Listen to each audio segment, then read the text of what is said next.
Hello everyone, welcome করছি আরও একটা নতুন ভিডিওতে। কেমন আছেন সবাই? আশা করি সবাই ভালো আছেন। আজকে আপনাদের সাথে শেয়ার করতে যাচ্ছি ছোলা বুট দিয়ে খাসির মাংস। অবশ্য পুরো ভিডিওর সাথে থাকবেন, কেউ স্কিপ করবেন না।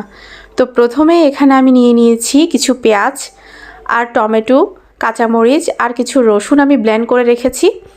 এবার আমি বেরেস্তার জন্য কিছুটা পেঁয়াজ ভেজে নিব।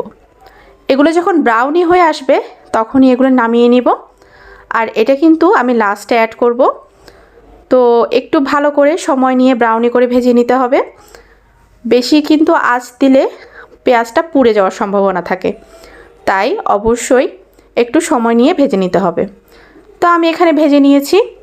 এরপরে আমি এখানে পেঁয়াজ দিয়ে দিব। পেঁয়াজের সাথে এখানে তেজপাতা, দারচিনি, এলাচ, লং দিয়ে দিয়েছি পরিমাণ মতো। আপনারাও পরিমাণ মতো দিয়ে দিবেন। এরপর আমি একটু ভালো করে পেঁয়াজটা ভেজে নেব। আর আমার পেঁয়াজটা যখন হয়ে আসবে তখন আমি এখানে অ্যাড করব কিছুটা আদা বাটা। তো অবশ্যই পরিমাণটা ঠিক মতো দিতে হবে। আপনি যতটুকু পরিমাণে মাংস অ্যাড করবেন ততটুকু পরিমাণে আদা বাটাটা লাগবে। তো আমার এখানে 1 কেজির থেকেও একটু বেশি মাংস ছিল, তো যার কারণে এখানে আমি আদা বাটা অ্যাড করেছি 2 চামচের মতো। আর যেহেতু খাসির মাংসটা একটু শক্ত হয়ে থাকে, তাই অবশ্যই এটা পরিমাণটা একটু ভালো করে দিতে হবে। এখানে আমি এই যে পেস্ট করে রাখা যে মশলাটা ওটা দিয়ে দিয়েছি। এটা 5 মিনিটের মতো আমি এখানে কষিয়ে নিব। আর দেখতে পাচ্ছি এখান থেকে একটা তেল বের হয়ে এসেছে। এবার আমি একে একে হলুদের গুঁড়া, ধনিয়া গুঁড়া, মরিচের গুঁড়া, জিরা গুঁড়া আর সামান্য পরিমাণে গরম মশলা মানে মাংসের মশলা অ্যাড করেছি। আর লবণটা পরিমাণ মতোই দিবেন। তো এবার আমি মশলাগুলোকে ভালো করে কষাবো। এখানে কোনো রকম প্রথমে পানি অ্যাড করব না, কারণ এখানে যেই মশলাটা আগে দেওয়া হয়েছে ওখানে পরিমাণ মতো পানি ছিল। তো আমি এটাকে ভালো করে কষাবো। এটাকে মিডিয়াম একটা আঁচে রেখে আমি সময় নিয়ে একটু ভালো করে কষিয়ে নেব। আর কষানোটা হওয়ার পর আমি মাংসটা দিয়ে দিব। মাংসটা আমি পানি ঝরাতে দিয়ে দিয়েছি, ভালো করে ধুয়ে পানি ঝরাতে দিয়ে দিয়েছি। আমার পানিটা ঝরে গেছে। আর মাংসটার পিসগুলো আমি একদম ছোট ছোট করেছি যাতে খুব তাড়াতাড়ি সিদ্ধ হয়ে যায়। আর এদিকে আমার কষানোটাও হয়ে গেছে। এ পর্যায়ে আমি আমার মাংসটা দিয়ে দেব। আর যেহেতু মশলাটা একটু লেগে লেগে গিয়েছিল তাই একটু সামান্য পরিমাণে পানি দিয়েছি। তো এবার আমি আমার মাংসগুলো দিয়ে দিব। আর মাংসটা আপনি সময় করে মিডিয়াম টু লো আঁচে রেখে কিন্তু রান্না করতে হবে। মাংস থেকে যে পানিটা বের হবে ওই পানিতেই কিন্তু রান্নাটা করতে হবে, তাই আঁচটা বাড়িয়ে দেওয়া যাবে না। একদম মিডিয়াম টু লো আঁচে রেখে ভালো করে মাংসটাকে রান্না করতে হবে। আমি মাংসটা দেওয়ার পর ভালো করে নাড়াচাড়া করে দিব যাতে মশলাটা মাংসের গায়ের সাথে লেগে যায়। আর অবশ্যই একটু কিছুক্ষণ পর পর নাড়াচাড়া করতে হবে, না হলে কিন্তু মাংসটা লেগে যাওয়ার সম্ভাবনা থাকবে। আর অবশ্যই নাড়াচাড়া করলে কিন্তু মাংসের স্বাদটাও কিন্তু বেড়ে যায়, তাই কিছুক্ষণ পর পরই কিন্তু নাড়াচাড়া করে দিতে হবে। এদিকে আমার মাংসটা আমি নাড়াচাড়া করে এটা সিদ্ধ হওয়া পর্যন্ত অপেক্ষা করব।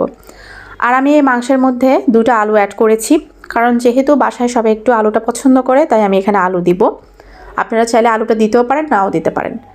এদিকে কিন্তু আমার ডালটাও কিন্তু আমি সিদ্ধ করে রেখেছি, ডালটা আমি পরে অ্যাড করব। তো আমার মাংসটা প্রায় হয়ে এসেছে। আমি এখন এই যে দেখতেই পাচ্ছেন এখান থেকে কিন্তু প্রচুর পরিমাণে পানি বের হয়ে গেছে। এই পানি দিয়ে কিন্তু রান্না করছি, এখনও পর্যন্ত কোনো রকম পানি অ্যাড করিনি। আর অবশ্যই মাংসের মধ্যে কিন্তু গরম পানি অ্যাড করবেন, না হলে কিন্তু মাংসটা শক্ত হয়ে যায়, মাংসটা ভালো করে সিদ্ধ হতে চায় না। এখন আমি আমার আলুগুলো দিয়ে দিব। আর আলুগুলো দেওয়ার পর একটু নাড়াচাড়া করে দিব। আলুগুলো সিদ্ধ হওয়া পর্যন্ত অপেক্ষা করব। যতক্ষণ পর্যন্ত আলুটা সিদ্ধ হবে না ততক্ষণ আমি কিন্তু এখানে কোনো রকম পানিও অ্যাড করব না। আর আবার বুটটা আমি দিব পরে, মানে ছোলা বুট যেটা সিদ্ধ করে রেখেছি এটা আমি পরবর্তীতে দিব যতক্ষণ না আলুটা সিদ্ধ হয়ে আসে। আর অবশ্যই বেশি আলু দেওয়ার পর বেশি নাড়াচাড়া করবেন না, এক্ষেত্রে কিন্তু আলুটা ভেঙে গিয়ে মানে গ্রেভিটা অন্যরকম হয়ে যায়। তো অবশ্যই আপনারা এটা একটু মাথায় রাখবেন। এদিকে আমার আলুটা সিদ্ধ হয়ে আসছে। এর পর্যায়ে আমি একটু ভালো করে চেক করছিলাম, আমার পানি একদম পারফেক্ট আছে। মিডিয়ামে রেখে আমি কিন্তু রান্নাটা করেছি। আর এখন আমি আমার ডালটা দিয়ে দিব। ডালটা যেহেতু সিদ্ধ করা আছে তাই বেশিক্ষণ সময় লাগবে না, খুব কম সময়ের মধ্যে কিন্তু হয়ে যাবে। তাই আপনারা এই ডালটা দেওয়ার পর তেমন বেশিক্ষণ রান্না করবেন না, যতক্ষণ পর্যন্ত এটা ফুটে আসে ততক্ষণ পর্যন্ত অপেক্ষা করবেন। তো আমি এখানে নাড়াচাড়া করে এটাকে ফোটা পর্যন্ত অপেক্ষা করব। এরপর এখানে পানি অ্যাড করে দিব। তো কিছুক্ষণ পরে কিন্তু আবার এটা খুব তাড়াতাড়ি ফুটে উঠবে। তো ফাইনালি আমার এটা ফুটে উঠেছে আর আমি এখানে কিছু পানিও অ্যাড করেছি সামান্য পরিমাণে, কারণ যেহেতু ডালটা কিন্তু পরে পানিটা চুষে দেয়, তো যার কারণে এখানে পানি সামান্য পরিমাণে দিয়ে দিয়েছি। আর আমার ওই যে বেরেস্তা রেখেছিলাম ওই বেরেস্তাটা এখন দিয়ে দিলাম, আর কিছু ধনিয়া পাতা অ্যাড করব। এরপর লবণ দিয়ে নামিয়ে নেব। তো আজকের রেসিপিটা আপনাদের কেমন লেগেছে অবশ্যই কমেন্ট করে জানাবেন, ভালো লাগলে লাইক কমেন্ট সাবস্ক্রাইব করে দিবেন। আর এদিকে আমি কিন্তু ধনিয়া পাতাটাও দিয়ে দিচ্ছি। তো এভাবে রান্না করলে কিন্তু আপনারা পারফেক্ট স্বাদটা পাবেন। অবশ্যই রান্নাটা ফলো করে আপনারা বাসায় রান্না করে দেখবেন, আর অবশ্যই আমাকে রিভিউটা দিবেন। তো ধন্যবাদ এতক্ষণ সাথে থাকার জন্য। এই হচ্ছে ফাইনাল লুক, কেমন হয়েছে অবশ্যই কিন্তু কমেন্ট করে জানাবেন। তো আমার মাংসটা প্রায় হয়ে এসেছে, এখন আমি নামিয়ে নেব, নামিয়ে পরিবেশন করব। তো ধন্যবাদ সবাইকে এতক্ষণ সাথে থাকার জন্য। আবারও নেক্সট কোনো ভিডিও নিয়ে আবার আপনাদের মাঝে হাজির হয়ে যাব। ততক্ষণ পর্যন্ত ভালো থাকবেন সবাই, টাটা।